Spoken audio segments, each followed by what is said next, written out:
Alam mo ba na isa sa bawat 11 Pilipino ay may diabetes, pero marami pa rin ang naniniwala sa mga maling paniniwala tungkol dito.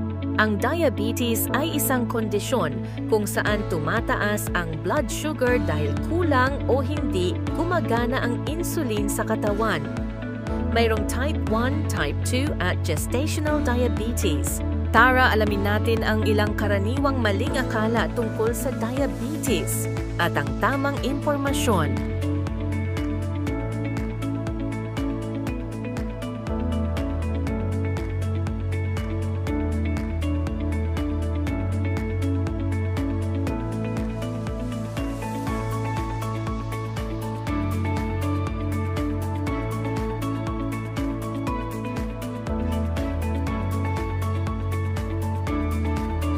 Bawal na ang lahat ng matatamis pag may diabetes.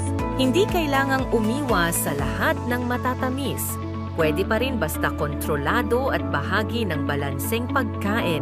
Payat ako, wala akong diabetes. Hindi basehan ang timbang. Kahit payat, pwedeng magka-diabetes lalo na kung may lahi o unhealthy lifestyle. Diabetes ay sakit lang ng matatanda.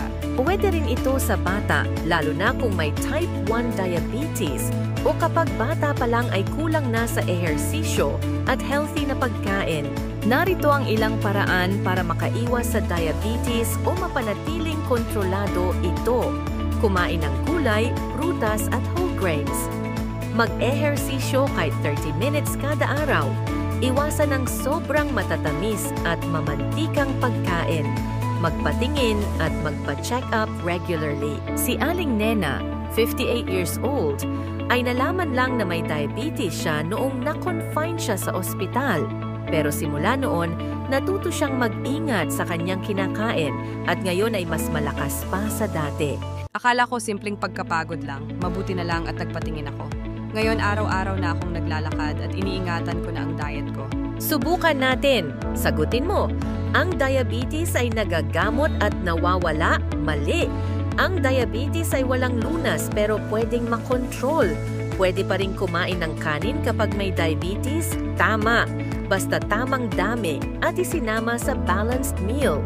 Ang kaalaman ay simula ng pagbabago. Alagaan natin ang ating sarili at ang isa't isa. I-share ang video na ito para mas maraming matuto at makaiwas sa diabetes. Sama-sama nating labanan ang diabetes. Paalala kabarangay, hindi mo kailangang maghintay na lumala ang kondisyon bago kumilos.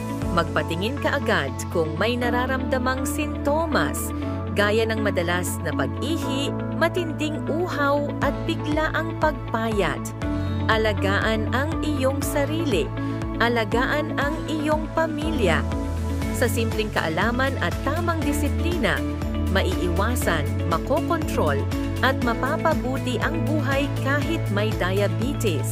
Tandaan, hindi hadlang ang sakit kung may sapat kang kaalaman, tamang gabay, at suporta mula sa komunidad. Ang simpleng pagbabago, gaya ng paglakad araw-araw, pag-inom ng tubig, o pag-iwas sa sobrang matatamis, ay malaking hakbang tungo sa mas mahabang buhay. Magsimula ngayon, i-check ang iyong kalusugan, i-check ang iyong kaalaman.